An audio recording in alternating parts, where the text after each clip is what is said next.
Hello guys, welcome back to our podcast 10 over 10 Living a Full Life with Mike and Velden. and we are carrying through this very special episodes. If you didn't catch it, the previous episode we talked about how to love your man with our very special guests, our wives. Yes. And so today, tuloy natin. So kung the last time was how to love your man, let's now talk about how we ought to love our wives, our women. Women, speaking our wives. Parang iba yung dating Babawi na tayo. Oo. Concubines. Our women. Woman. Parang mali yun. Oo nga eh. Pero yeah, sige. Sige, bago tayo mag-pick up dun sa how to love your woman, balikan lang ulit natin why we are doing this episode. Kasi, Yeah, please. diba, if you did not watch the last episode, you should because it's how to love your man. So, kung babae ka, sana mapapakinggan mo yon. Kung lalaki ka, sana Sana mapapakinggan mo mapakinggan yun mo sa ito. misis mo. Tapos ito naman pakinggan nyo. Dapat partner itong dalawang episodes na ito. And we are doing this, as I've said, Mike, kasi when the marriage is strong, the family is strong. And when the family is strong, the society is strong as well. And the reason why our society is breaking down because we have not learned how to love our spouses. And for all you know, some marriages break up. Hindi pala, many marriages break up because the other spouse is not loved. Not because that person is bad, because all of us when we get married, we had good intentions. Right. Gusto natin forever naman talaga. Ang problema, because we feel unloved, sometimes we drift apart and then we decide, oh, maybe we need to separate ways, which is so sad kasi it should not be the case. Yeah, I want to add to that also, lalo dun sa may mga anak na, I think it's I wouldn't say a mistake, pero minsan, pag nagkaanak na, nagiging focus yung mga bata na pag-iiwanan na yung marriage, na pag-iiwanan na yung spouse nila. I really believe if you're able to, yun nga, love well one another, it's out of the overflow of your love for one another as spouses that the children build or grows up in a loving home. Kumbaga, they are recipients to the growing love that you share as husband and wife. So dapat, hindi yun na pag-iwanan. Dapat, there's a deliberate focus in making sure that your relationship as husband and wife is growing in love. Gusto ko yung sinasabi mo kasi dapat talaga intentional eh. Especially if you did not come from a family, if your parents, they don't know how to love each other, then all the more that you should know how to love your spouse so that you won't repeat the same mistakes of your parents and so that your family, your children can grow up in a happy and healthy home. Right. Continuing a strong family bonds for the generations to come. What would be the typical, and this is not to stereotype anybody, but what would be the typical husband that we are speaking to for this audience, for this episode?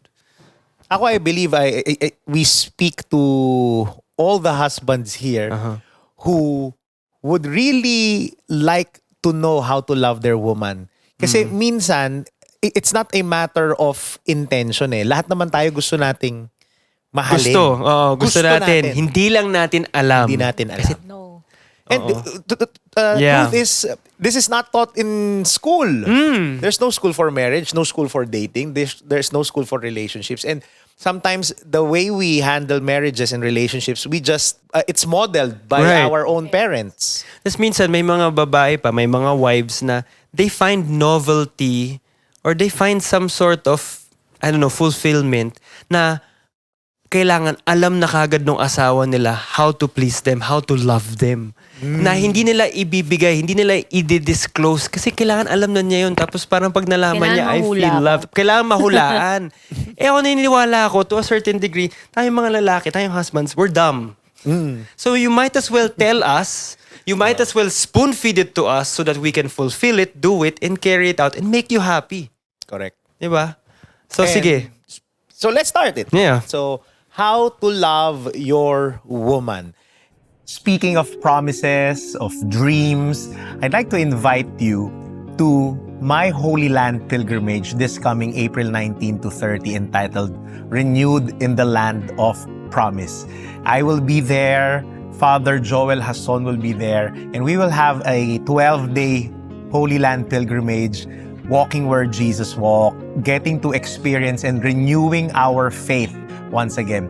Alam nyo, when I went to the Holy Land many, many years ago, there's something in me that was so touched that it led me to dream once again, that I wanted to follow Jesus. So let your faith, let the promises of God come alive in the place where God's promises came alive 2,000 years ago when Jesus, the promised Savior, came to the promised land. So I hope to see you there. For more information, click the link below or visit PAPH Travel and Tours so that we can assist you. God bless you. For most of this episode, last time kami ang nagsalita kasi needs naming mga lalaki yon. Ngayon, mas magsasalita sila ngayon based on their experiences. Of course, we will direct the conversation. But let us start off first with the 5 basic needs of a woman, of a wife. And here they are. Let me run it down to you. First is this, affection. Affection means you need regular expressions of love. Number 2, admiration. So you want to feel validated. You want to feel beautiful and admired and gusto nyo, we desire you. Yeah. Number 2, honesty and openness. Gusto nyo talaga openness, honest, hindi kayo niloloko, communication. Yan. Number 4, ito, importante, financial security. Kung sinasabi ng mga iba, ang lalaki mukhang sex, ang mga babae naman daw mukhang pera. Uy, grabe. Totoo Talaga? ba yan? Hindi natin alam. Mamaya pag-uusapan natin. And last but not the least, definitely is family commitment. You want a partner who is regularly involved with raising kids, with the home, with growing your family. Right. Ayan. First of all, Irarank ko muna. sige, irarank muna namin Ang yung tingin feeling namin, na oo. priority nila. Sige. Kung ano yung mas importante sa'yo. Okay. Right. Oh, sige, Sige, ako, ikaw nga, Mike, mag-umpisa. ako mauna. So, ang tingin ko kay Vea, ang una for her would be affection, admiration, actually. Actually, ito. Siguro, affection, admiration, honesty and openness. Tapos siguro tie or hindi ko na maano kung ano yung last between financial security and siguro family commitment. Last yung financial security. So again, affection, admiration, honesty and openness, family commitment, and then financial security. Yeah. How did I fare? Yeah, tama. Pero I think number 1 yung admiration. Oh, more than Tapos affection. Yeah. Okay. Ako naman irarank ko. Oh, sige. Sa akin, ang feeling ko number 1 ni Moriel ay family commitment. Oh. Number 2 is affection. Number 3 is financial security. Number 4 is admiration. And number 5, honesty and openness. Walang tumama. Feeling ko talaga. Okay. Ikaw, ano sa'yo? Ang number... Buti na lang may sex, no? Kaya Wala kang sex dyan. Walang tumama. kung hindi Hindi, nyo lang o, pinag-usapan namin sa previous episode, guys. Oh. Ang number 1 ko is affection. Bakit? Kasi pinasok ko doon yung sex. Yun nga. So, Tama nga number naman. 2 is family commitment. Number 3 is financial support. Number 4 is honesty and openness. Number 5 is admiration. Interesting. Interesting. Di ba, magkabaliktad Oh! kayo. Di ba, ikaw number 1 yun. Diba? Tapos last nyo, financial security. Pagka marami talagang pera, last nga nyo. eh. Kami wala kami Mga masyadong dukha pera. kasi kami. Ayan. We can live with less. Yun lang. Because the Lord provides. Amen. Let's go. Okay, sige. So, how can I grow in these? Admiration. Admiration muna, no? Hindi, how can they... Hindi, una, How can I? ano ang feeling, how does he fare? Okay. How do Tapos, I how fare? can he grow in this? Yeah. Okay. Pero din according here. So, kunwari, affection number 1, no? Affection, I think, parang sa aming dalawa nga ako yung parang mas lalaki. Pero parang, it does make sense to me when I feel like I am being pursued or parang nililigawan ako ng asawa ko. Hindi kasi ako mahilig sa flowers. Kasi feeling ko hindi practical. Amen. Di ba, no? Pag pag binigyan ka, feeling mo malalanta siya. Malalanta lang. Tapos wala na. Pero, pag binibigyan niya ako ng flowers, natutuwa ako. Same. Di ba? Oo nga. So parang women Mabaliw would pala say, itong mga You see what I mean? So, would you say set that us we up don't for a like win. it. Kasi hindi siya practical. Pero pag binigyan ka, it's so nice. Parang masaya ka. So, I think you are very affectionate in your ways na pag dadalan mo ako ng kape sa umaga, dadalan mo ako ng tubig sa gabi. Right. Which to me are acts of services, acts of love. Kasi ang alam kong love language mo on your receiving end is words of affirmation and gifts. Gifts. So, kailangan ng physical manifestation. So, I love it when you do that na, yun, may kape, may ganyan. Minsan may mga surprise na regalo. Natutuwa din ako doon. Okay. Ang recent revelation ko sa'yo is mahilig ka sa lipstick. Yep. So yan, just to say na kumbaga kahit alam mo na yung, kilala mo na yung asawa mo, meron pa rin kang matututunan na bago. Kasi ako, this recent ko lang yan eh. Sa affection, I think may mga times na gaganyan ako sa'yo, pero naiinis ka. Diba? And it's not sexual it's just Yeah. like, I'm just cherishing my Kasi wife. sa love language, ganyan. last ko yung physical touch. Ayoko yung ginaganyan-ganyan ako. Naiinis ako Naiinis talaga. So siya. pag ginaganyan-ganyan niya ako, naiinis ako. So mas mabuti pa yung bigyan mo na lang ako ng Regalo, hindi ako wow. mukhang pera. Makalang regalo. Ako mo ang pera. Pero gusto ko yung may mga maliliit na bagay na pag uuwian mo ako ng turon or something. I like that. Okay. How about you? Affection. Affection. Ano sa tingin mo, rating mo sa akin? Do I do well on that? Oo naman. Affection. Doon pumapasok kasi yung important kasi sa akin yung spending time together. Yun nga, yung sexual fulfillment, kasi doon ko na-feel na loved ako eh.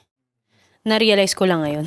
So yun, yung nagsispend tayo ng quality time, nagde-date tayo, nakapag-usap tayo nang wala yung mga bata. So yun for me, big yun sa isang buong linggo ko kasi lagi ko silang kasama, yung mga bata. So, yung one day na yun is very important to me. So, I think, okay naman ako dun sa department na yun. So, sa tingin mo, nagagampanan ko. Yes, oo. Actually, totoo yung sinasabi niya. Kasi talagang, pag nagmi-miss talaga ako ng, halimbawa, merong time na makakancel yung date o maririsked. Oo, naiinis ako nun. Naiinis talaga siya yun. Talagang, Parang, talaga? makakarinig ako sa kanya buong araw. Ang sasabihin niya, yung basketball mo, nakapako sa schedule mo. Oo, yung Tapos, date natin, Tama pwedeng nga i-move. naman. Ba't nga naman Oo, ganun? Bakit ganon? ganun, di ba?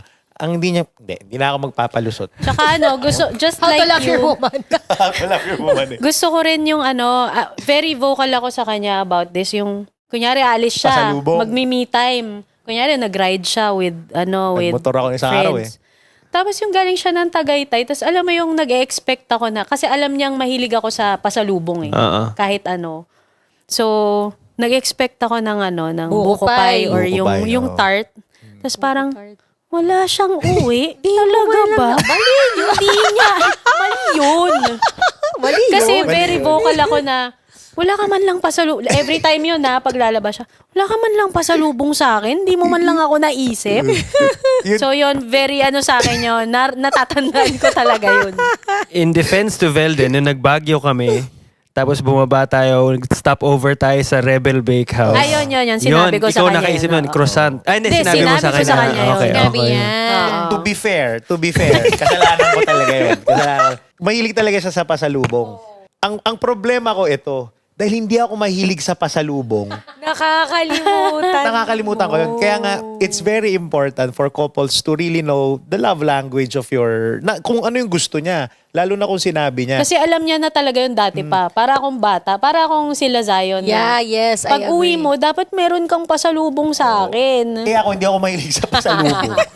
Talagang para sa akin, kalat nga yung mga Nainis pasalubong talaga ako eh. kasi na kahit Oo. pagkain or basta naisip mo ko, masaya ako dun. Paano ba naman pag nagda-diet ka tapos Ay, papasalubungan hindi kita ng ako matamis? nagda-diet ngayon. Buntis ako okay. eh. Kasi Wala dati, kang lusot. Oo nga, no, sinabi mo na maisip. Yun pala yung pwedeng underlying thought behind pasalubong. Kasi ibig sabihin, naalala kita. alala kita. Oo, While I'm having thoughtfulness. my own time, naalala kita. Yeah. Correct. Kaya binilan kita. So, hindi mo siya naalala. Oo. Saya-saya mo. Hindi kami napadaan. Hindi kami napadaan. Papalusot. Pero alam mo, what I appreciate with Moriel is that para siyang lalaki. Pag gusto niya, sasabihin niya. Oo. No, Hindi yeah. ako paligoy-ligoy. Hindi siya yung nakikipagulan. Dapat alam mo na ito. Yeah. Kaya para sa akin, ang dali niya bigyan ng pasiyahin to do acts of affection. Yun nga, kaya nga pagkakamali ko talaga yun. And kasi naalala ko to, meron talk ganito sa feast na ang babae, they want to feel cherished every single time. And para sa babae, kailangan niya meron kang deposit every day. Yeah. Kasi every day, ang scoreboard ng babae empty. Nagre-reset. Zero. Back to zero. Back to zero. Example, nag-trip tayo sa Switzerland last time, di ba? Yung talagang hindi ko talaga to magets. Kaka-Switzerland lang namin. Ang dami naming gastos. Tapos, gusto pa niya, 2 days after, schedule kasi ng weekly date namin. Uy, 2 weeks kasi tayo hindi nag-date after ng Switzerland. Hindi, Oy, 2 weeks na nga, yun. yun nga. Yung pagka-uwi natin, Oh. gusto niya may date na kagad. Para sabi, siyam na araw tayo magkasama dun Diba? So, Pero gets ko siya doon. No, pero yeah. yun na nga, kasi nga, para sa babae pala, everyday, scoreboard empty yun. What you did yesterday does not matter today. Kasi Right. dapat meron kang gawing acts of affection Correct. para sa kanya. True. So, kailangan mo muna umuscore para makascore. Yon. Yun din naman. Oh, Ayan, next. sige, next. Admiration. Admiration. So, how... Merong isang, I think you are faring well. Minsan lang nakakalimutan natin kasi nga best friends tayo eh. Although hindi ka naman nagkukulang to tell me na nagagandahan ka sa akin, ganyan. Meron lang isang time na nasa Japan tayo na nasa Japan ba Korea? Basta nasa train tayo. Tapos tinititigan niya ako. Yung parang very, very K-drama. Tapos parang ako, kinikilig ako in fairness. Na parang, ang feeling ko dahil tinititigan niya ako, nagagandahan siya sa akin. Tapos, true enough, meron siyang sinabi no na parang napapareminisce na pala siya of the life we of built the toge- life built we have together. built together. So parang yung moment na Baka yun. naman may bangaw ka sa Wala! Tunay ko Dumi ka yun. sa mukha. Pero kumbaga that moment, dahil tinititigan niya ako, parang to me, I felt admired. I felt like nagagandahan siya sa akin. So that night, may nangyari. Kasi nga, ano, parang, Nakascore parang si Kuya. nakascore siya dahil ang feeling ko, I felt admired at that time. Ako, I will not deny. I really adore you. babe. Wow. No, I really do. Looks, talent, capabilities, lahat. I really adore you. Oh, gusto mong score ngayon. Is. Deposit ka na. May I deposit. mean, totoo. Ako naman, admiration. Yan yung ano, di ba? Magaganda. Oh, lagi mo naman sinasabi sa akin yun eh. Minsan nga ano na ako. Na-awkward ka. Oo, na-awkward ako. Kasi nga hindi nga ako, kasi dahil hindi ako ganon, hindi rin ako marunong tumanggap ng compliment. Tsaka last mo kasi yung admiration So, eh. parang for me, okay naman. Actually, na-exceed mo pa nga yung ano eh. Kasi lagi mo namang nire-remind. Minsan tinatanong ko sa kanya, mataba na ba ako? Hindi ka mataba. Pero magsusstop na siya doon. Pero maganda ka pa din. Buisit ka. Hindi sinabi mo rin, mataba ako. Pero lagi niya naman ako ina-assure na maganda ako, na kahit ano pang itsura mo. Talaga. Minsan nga, pag amoy ko eh. Adobo. Nagre-reklamo ka na. Hindi, okay lang. Walang ka. Talagang gandang-ganda naman talaga ako sa'yo. Yun naman talaga yung totoo. Tsaka, I really admire you for what you do. Siguro, kasi yun naman ang love language ko of giving. Mabilis ako magbigay ng praise and compliments. So, ganun. So, kahit na na-awkward siya. Actually, merong magandang topic na ganyan. Kasi, paano daw ba? Nakita ko to sa mom group or napag-usapan ata sa feast. Parang, paano daw ba? Will you be truthful? Will you say the truth? Paano pag tinanong ka ng asawa mo na, katulad doon, tinatanong mo, mataba na ba ako? Anong dapat ang sagot mo? Oo nga. So, ano Paano nga ba dapat ang sagot? Ano sa tingin nyo? Para Greatest sa trick inyo? question of Pwede, it pero all. ako sasabihin mo yung totoo. Pero magagalit ako sa'yo. Oo. Pero, ang hindi maintindihan to ng mga babae, okay, fine, totoong tumaba kayo, totoong kumulubot na siguro yung mukha ninyo, pero ang totoo nun, nagagandahan pa rin kami sa inyo. Yun. talaga ba? Yeah. Oo. Okay. O kaya kahit na tumaba kayo, may sasabihin sana ako. Ano. Sige, Kasi sige. bastos eh. Bastos. Ano? Hindi, kaya kahit na anong itsura pa niyan, kapag ka wala na kayong saplot, nagagandahan pa rin kami sa inyo. Ganun pa Ay, rin nako. yun. Doesn't change. That's true. Okay. Parang naalala ko, tas sabi ni Brother Bo, you don't have to say what you think is true all the time. Not all that is true has to be said, but all that you say has to be true. Yeah. Tama naman yun. So, kung totoong ko na rin mataba siya, hindi mo na kailangan sabihin yun. Pero totoo rin namang nagagandahan ka sa kanya, di ba? So, yun ang sasabihin Exactly. mo. Okay. And I think, ako, lalo na with you, kaya ang admiration maganda na hindi lang physical eh. Pati yung mga kakayanan nila, yung mga nagagawa nila. Kasi it complements both eh. Kung let's say, it comes to a point nga na we all age and that the beauty is not as beautiful as before. But because of Physically. what they do, like ikaw, as a makeup artist, ikaw as a director, songwriter, all of that still leads to an attraction. An admiration. Of admiration. To us. And even sexual attraction. Like, tutok ko nga lang nung Sunday eh. Parang ako, galing ako sa, galing mo nun sa talk. At dahil ang galing mo sa talk, at maganda ka nung moment na yun, talagang, Ano na? Go. Attractive. di ba? Nangunguya ako, nasa tabi si Brother Mike. Grabe. Okay. Ayun, next. Sige. Honesty and openness. Conversation. I think we are 100% here. Kasi ano kami, yun nga eh, kaya nga nakakalimutan namin yung physical department. Kasi para talaga siyang girl. So parang at the end of the day, Teka mag-ano lang, yan. reference niya yan from the last episode. So, Right, yes. pakinggan nyo. Panoorin, pakinggan nyo, yes. So sometimes we forget the physical intimacy department because we are so connected emotionally and mentally and maybe even spiritually. Kasi minsan yan, pag meron siya talagang pinagdadaanan, by the end of the day, magsasabi yan na parang, can I talk to you? Tapos mag-uusap lang kami sa tabi. Tapos talagang he's gonna bear his heart out and all. Tapos ako rin, I'm able to do that with him. Anytime that I feel like I have to say something, I feel safe being open around him. And not just in hard times. Pag magandang buhay and we're both feeling grateful, we still lead to very meaningful conversation. Right. So kayo, interesting Ikaw. kasi hindi mo Yeah. Kami naman honesty and talent sa'yo ang openness. communication. Feeling ko ikaw, magaling ka talaga doon eh. And minsan nadadala mo ko. Pero, yun nga, katulad nga ng sinasabi ko, it's not you, it's me. Kasi minsan, meron talagang time na hirap akong maging open. Lalo na pag, merong time na, okay, nag-usap kami, tapos malalim na yung pinag-uusapan namin. Tapos, biglang, may feeling ako na parang, ba't pa ako kinakalikot nito? May ganun akong na parang, are you trying to parang Psychoanalyze correct me? Oo. Psychoanalyze. May feeling ako na kinakalkal niya ako. So, dahil doon naiinis ako. Parang, ano bang gusto mong puntuhin? So, minsan nag-aaway kami pagka ganun. Which is weird. Kasi, sobrang ang daming mga tao na they want to talk to me, hear advice. Oo. Gusto nila na kinakalkal ko yung puso nila, bear their hearts out. Ako naman, ayoko sa kanya, nun. ayaw niya nun. Kaya minsan, nahihirapan kami dun sa department na yun. Kasi nga na-awkward siya minsan sa mga deeper conversations. Oo. But what's ironic is this, pagka nag-open na siya, binare na niya yung puso niya, talagang i-bear niya talaga. Meron talagang time na parang may timing eh na Ang hirap eh.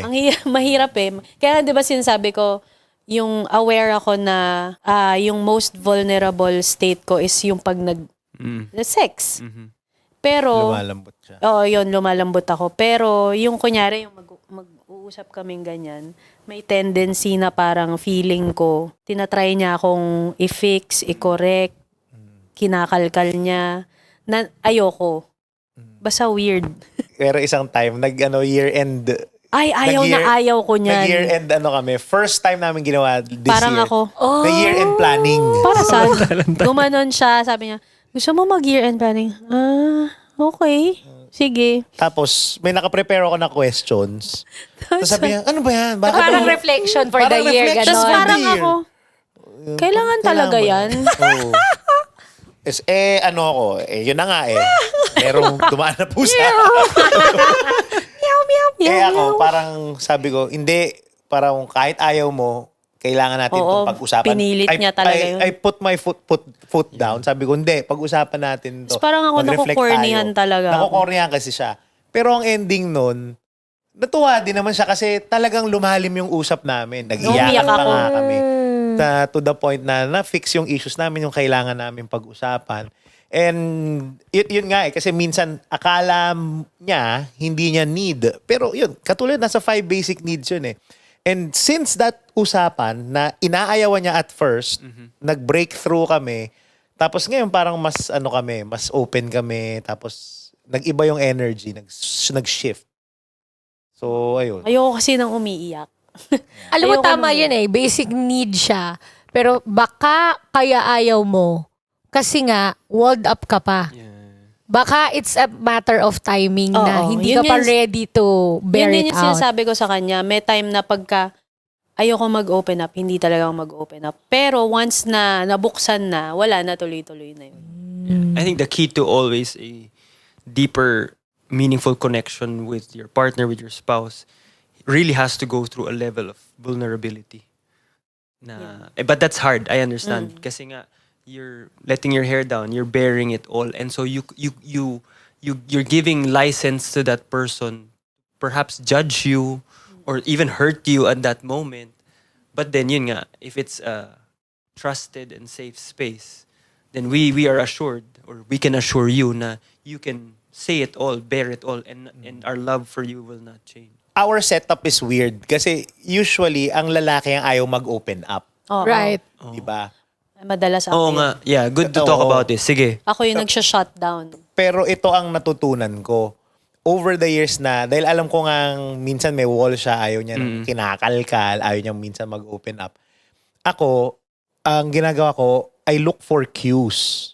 Kung ano talaga yung laman ng puso niya.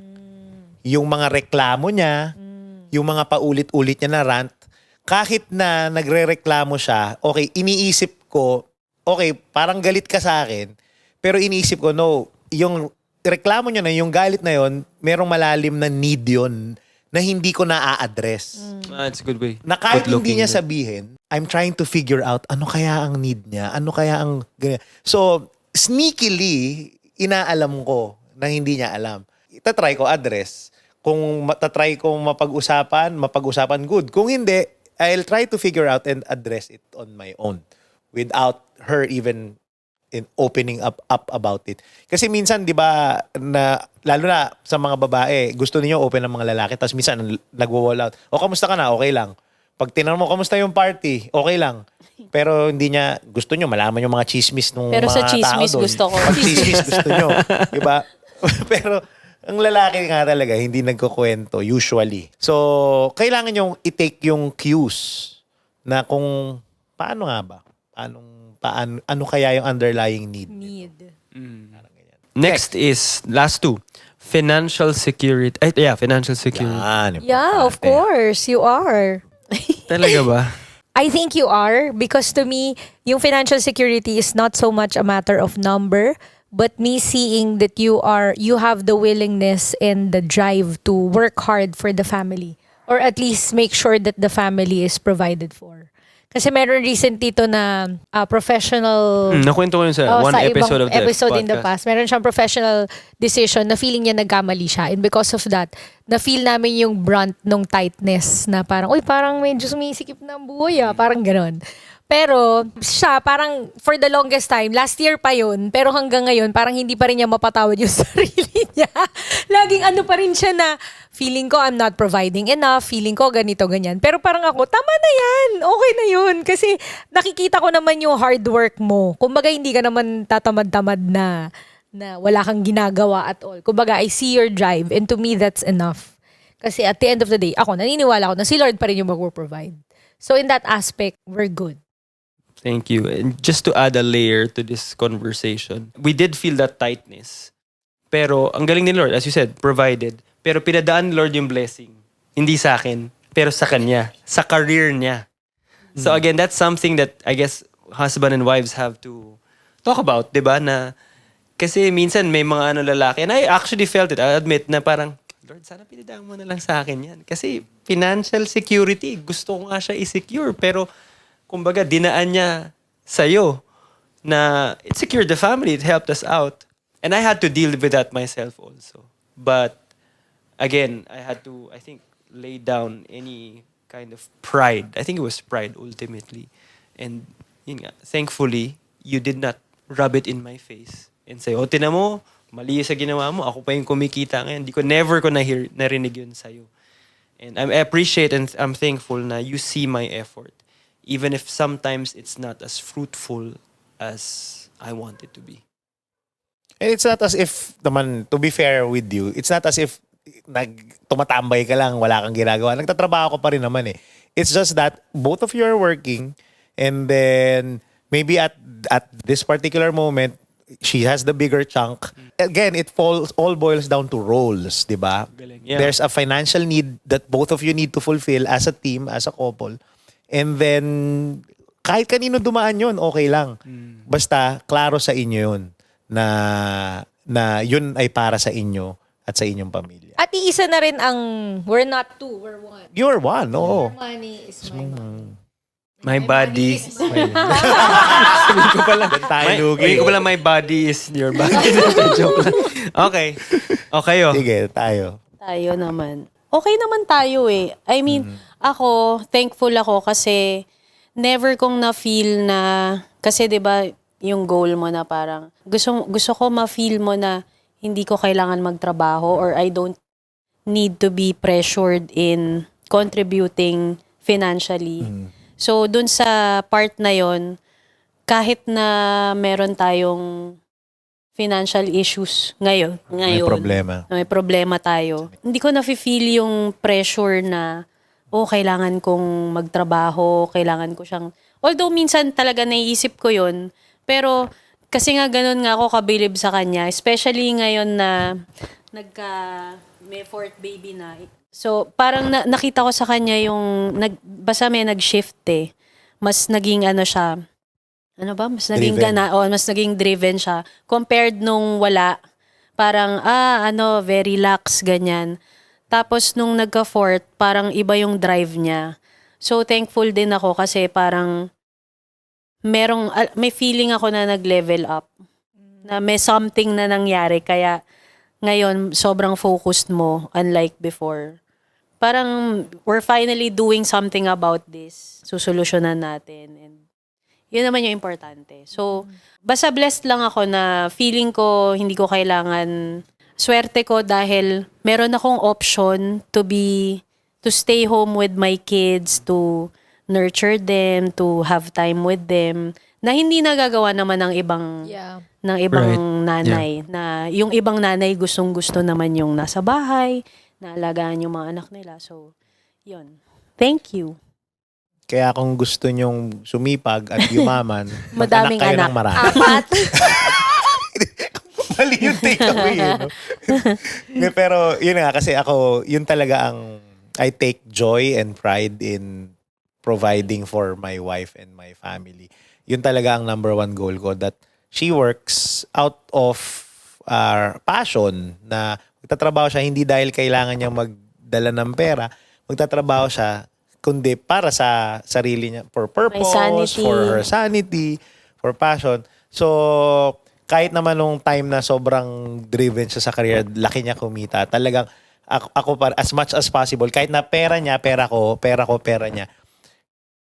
For me, hindi ko pa siya binibilang talaga. Because yun talaga ang, para sa akin, gusto ko talaga to provide everything for her. Parang ganyan. Pero, dahil nga uptight na recently, inuutang ko yung pera niya. So, nautang niya na yung pera Kasi ko. nga, ang pera niya ay pera ko din. So, Yeah. isa pa rin ang pera namin. Very good. Yun. May nakita akong post ni Bianca Gonzalez ata, or hindi ko sure kung siya talaga yun, na parang when women are provided for, something like that, hindi verbatim parang when women are provided for, they are not in survival mode. So Correct. parang they thrive better, they live better. So mas nakakapag-nurture tayo, mas nakakapag-alaga tayo kasi wala tayong Iniisip, survival. oo. Wala tayong ibang iniisip. And I guess, kaya maraming angst yung ibang mga mga babae. Lalo na kung if they are not well provided for. Kasi kailangan nilang, kung sila rin ang bibit-bit ng much of the load of the financial responsibility, tapos nakikita nila minsan yung mga asawa nila, pa-chill-chill lang, gastos pa ng gastos, patambay-tambay lang. Ano yun eh, walang inaambag yung partner nila. So sila, they have to work double time. Right. Tapos, gusto mo maayos pa yung bahay. Gusto mo Gusto mo may mabango sex pa ako. sa gabi. Gusto mo may sex pa sa gabi. Gusto mo maganda pa ako. Paano ko magagawa yan kung... Right.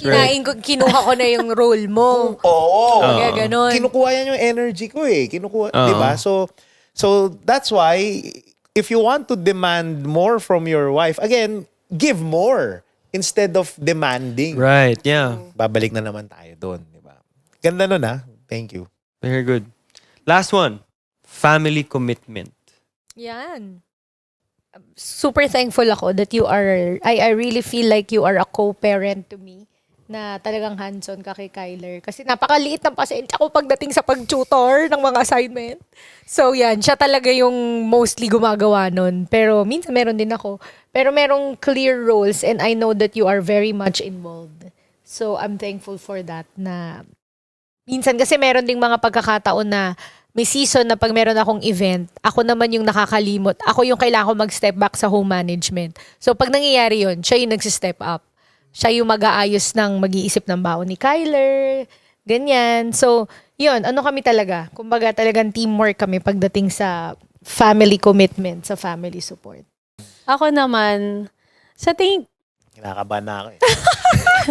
dito may sasabihin ako. Nakakarinig na ako. Hindi, kasi naiintindihan ko naman na he has to work double time, especially now. So, naiintindihan ko naman na may mga bagay na hindi niya maaatenan, hindi niya mabibigyan ng oras, lalo na sa three boys na talagang ano yan eh, very ano sila eh, ngayon, sobrang makadaddy na, nasan si daddy? Maglalaro kami, ganyan. Sa akin, hindi siya nagkukulang. Kasi kumbaga, very intentional kami sa weekly dates, ganyan. We see to it na weekly, meron kaming quality time together. Pero, ang kulang is, nasabi ko na rin naman sa'yo, di ba, na minsan, sobrang intentional niya, kunyari sa meeting with, kunyari servant, ministry. Pero, pagdating sa mga kids, wala siyang, Baka wala naman. sige, hindi na ako magsasalta. Joke lang. Wala kaming clear na, date day with the kids. Yan. Which is very important to me. Kasi, lagi ko silang kasama and lagi, pagka, hindi ko ma-match yung energy nila kasi alam kong yung daddy lang nila yung makakabigay nun. So, pinag-usapan namin yun sa yung Nung year end. namin, na parang if there's something na pwede nating i-improve, it's to be intentional in giving time to the kids na kailangan nagsispend time tayo sa kanila na alam nila na, ito pag kunyari Friday is playtime, family day, lalabas kami. Kasi minsan si Zion, meron siyang, di na tayo nagta-time zone, mommy. May mga ganon siya. And most of the time, it breaks my heart kasi parang gusto niya kasama si daddy. Nasaan ba si daddy? Ganyan. Hindi ko naman siya masisi or hindi ko naman siya inaaway kasi alam ko naman na, may sinabi din siya sa akin na ito yung season na kailangan kong mag-grind. May mga bagay na hindi ko ma-attendan sa school na ikaw lang yung makakapunta, ganyan. May mga times na ganon. And ako naiintindihan ko yon. Minsan lang nasistress ako pagka kailangan kong i-explain sa kanila. So, yun na yung hiningi ko sa kanya na parang maging intentional lang sa pagbigay ng time with the kids. Which is siguro nagagawa naman na natin sana tuloy-tuloy. Yun yung kasi family commitment. Kasi wala naman akong problema sa'yo kung you're committed to providing, you're committed to me, you're loyal and everything. Pero yun, sa tingin ko yun lang yung parang kulang. So, ang ganda nitong therapy session. Hindi. Doon talaga ako aminado kasi nga, totoo yung sinasabi niya. I feel that, of course, I have 3 kids coming 4. Parang this is the season in my life that I need to grind more, to work more, ang daming responsibilidad. But I always assure her na, sabi ko sa kanya, sobrang importante ka tsaka ng mga bata sa akin that it's so impossible for me to not carve out time for you. Right. Yeah. It may not be fixed na every Friday ganito kasi yung nature ng work natin, 'di ba? Ganyan lalo na 2 negosyo ko, buy and sell, tapos meron pa akong speaking engagements. Tapos ngayon nagta-travel pa ako, giving retreats everywhere, Holy Land, etc. So meron talagang mga time minsan tatamaan talaga. And so Tulad ng birthday ni Zion. o katulad nung birthday ni Zion, mag-Holy Land pilgrimage. Pero nataon sa birthday niya eh. Pero ibabawi ko 'yon sa ibang way.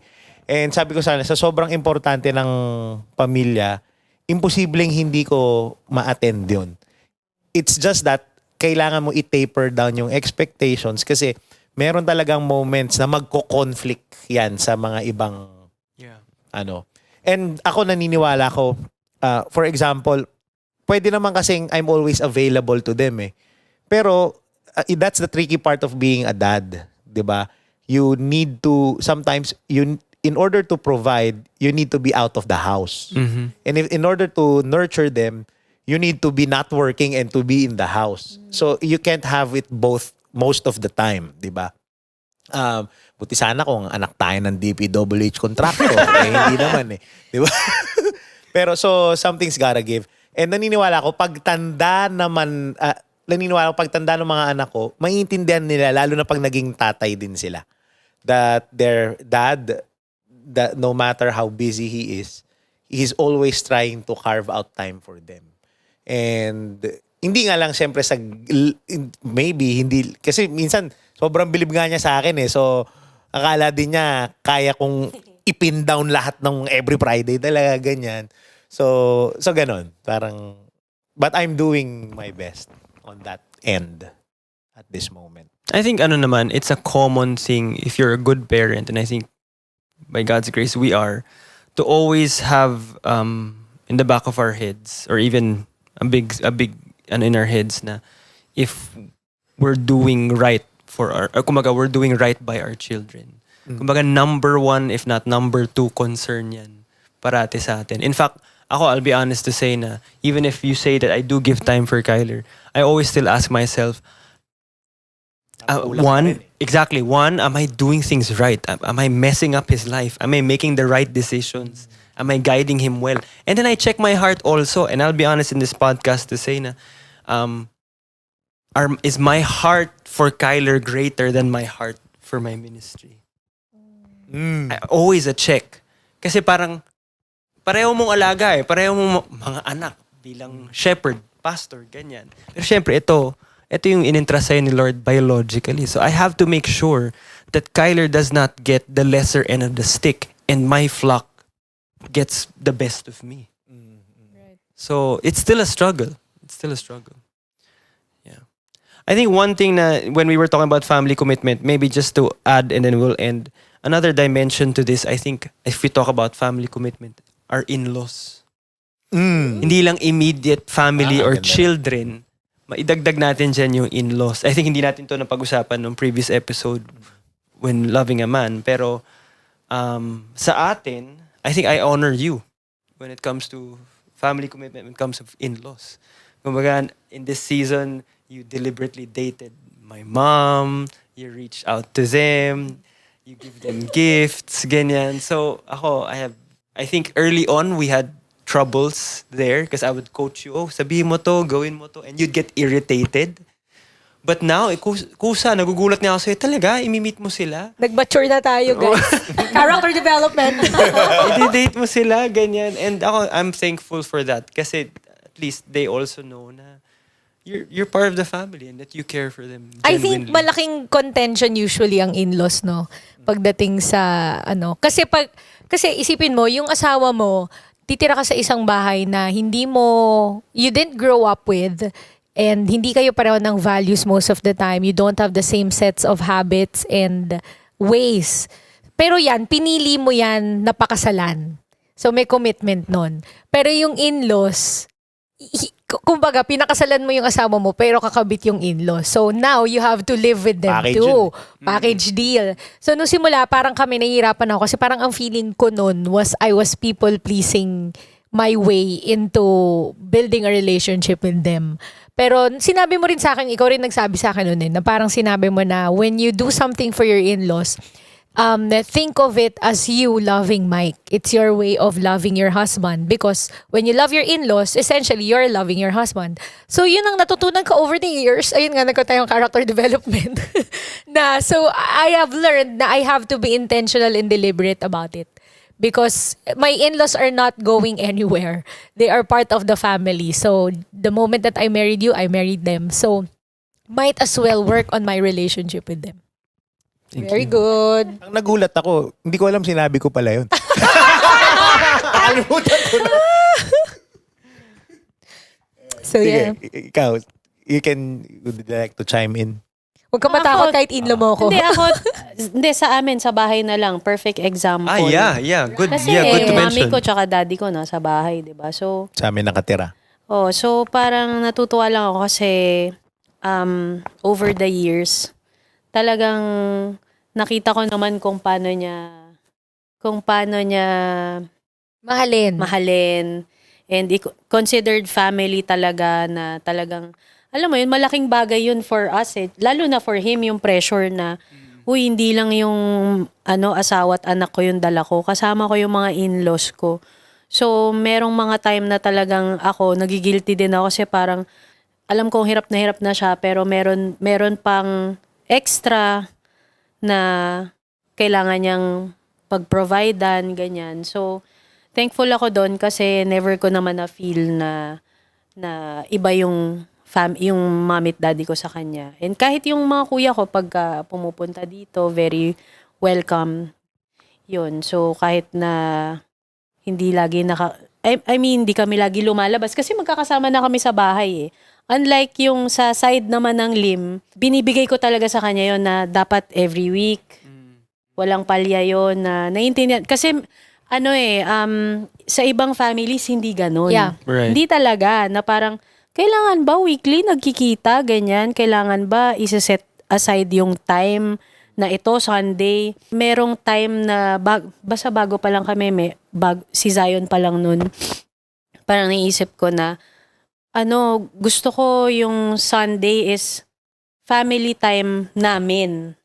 Merong time na ganun. Pero now I realize na importante kasi sa kanya yun eh. And Yeah. tumatanda na yung mga magulang natin eh. So, 'di ba, yung mga apo, as much as possible, bibigyan mo sila ng time na makasama. So, yun, over the years, natutunan ko yun na ganito sila and hindi namin nakagisnan yun eh. So, nag-adjust din ako na, importante sa kanya to, importante yung Sunday nights. Kumbaga, doon siya nagre-recharge. Oo, yun. Filling up ng love tank. Binigay ko talaga sa kanya yun. So, yun. Na-appreciate ko din naman kasi, tama ka eh, ako pala ang nagsabi na when you love your in-laws, you're basically loving your spouse. And with the condition that your immediate family, your spouse and your kids is your priority.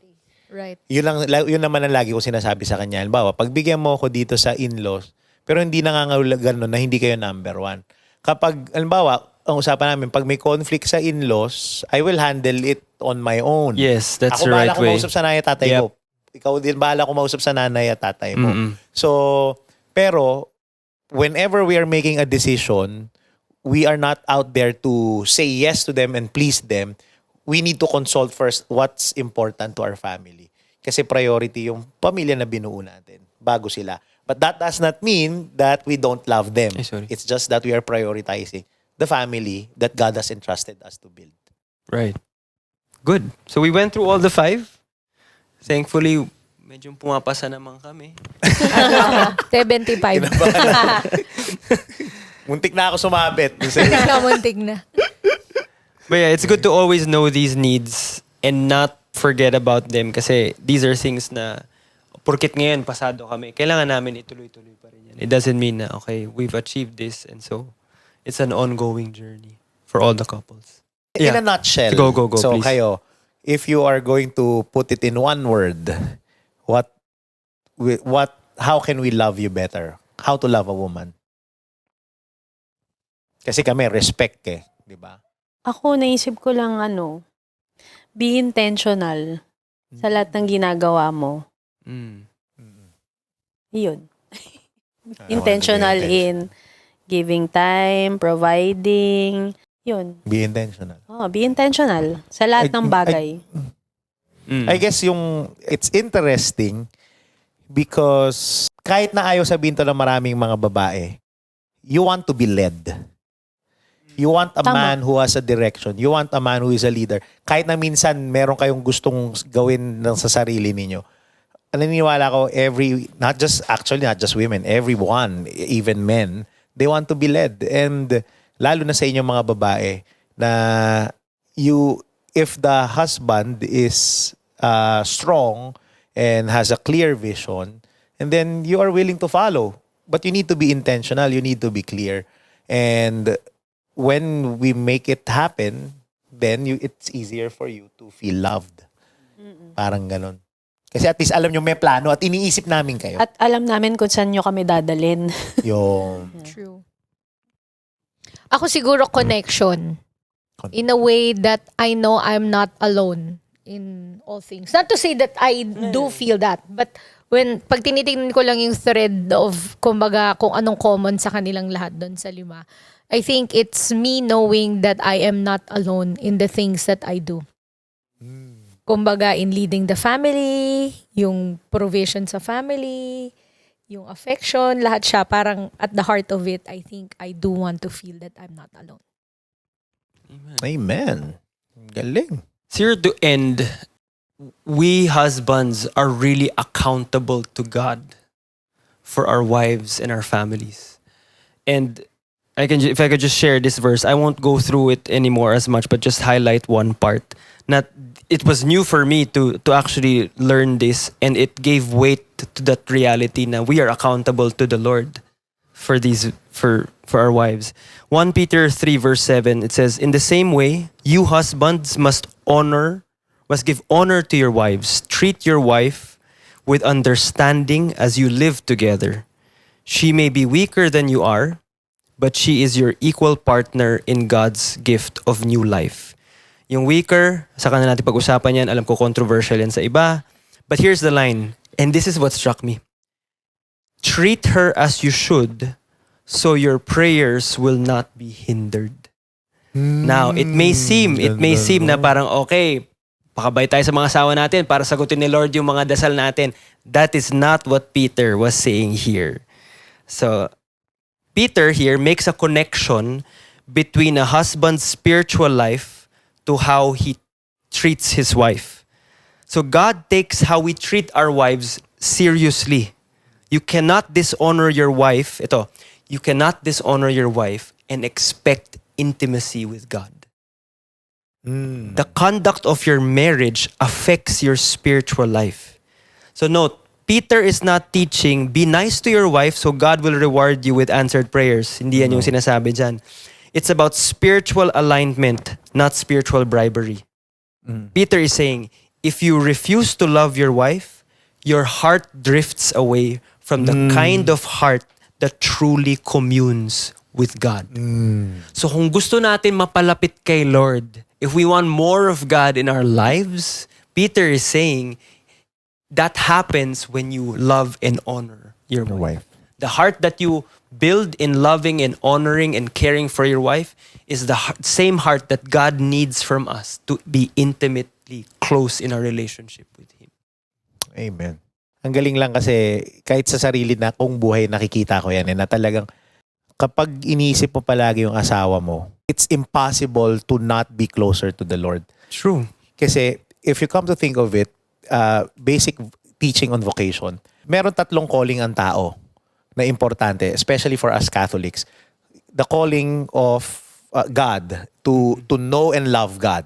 So dapat kilala mo si Lord, may personal Yep. relationship ka. The second is this, yung calling mo, yung vocation mo, yung purpose mo na nakatali usually sa trabaho mo, sa ginagawa mo sa career mo. And third is your life vocation. Are you for marriage, religious life, or single blessedness? Now here's the thing. Pag nakilala mo na si Lord, okay ka. Pangalawa, single ka, kailangan mo yung life purpose, life mission mo. 'Di ba? Calling mo kay Lord. Pero the second most important calling is your life vocation. So if you are married, actually, mas importante yung vocation mo as a married person than your life mission. Right. No, yeah. Correct. Kaya mag-shift yan bigla. Kasi ang calling sa atin, Lord, is to be fruitful and multiply. And that's how we are going to bless generations through the physical children that we are going to pass on. That's why it's important how we treat our wives, our husbands, because that's how we are going to raise the next generation. So that's how we spread the word. That's how we spread the faith. Now, which brings me back to what you are saying, na kapag sineryoso mo yung bokasyon mo bilang married person, minahal mo talaga yung asawa mo, it's impossible for God not to bless you because He will always align you. Because what He wills for you is that communion. Didikit ka ulit sa Kanya kasi yan ang mismong tawag niya. And when we answer God's call, Right. it's impossible to be not close and intimate with God. Amen. Amen. Galing. Let's pray. Why don't we let our wives Yeah, pray? please. Why don't we let Bea pray Si for Why Bea, our don't you Bea. let viewers? Sis Moriel? Sister Bea, take it sige. away.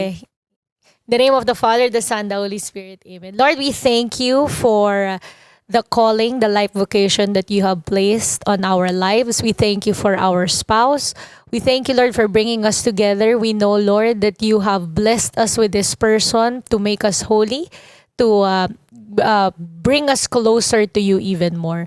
Lord, I pray for all the wives and the husbands who are listening to this podcast. I pray, Lord, that you be at the heart of their relationship, that you continue to guide them where they should be, that you let your love, your joy, your peace, your understanding to reign in their homes. May you continue to be the firm foundation that their household will stand on.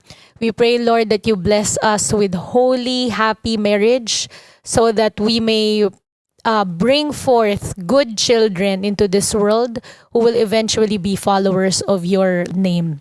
All this, Father, we ask and pray in Jesus' name. Amen.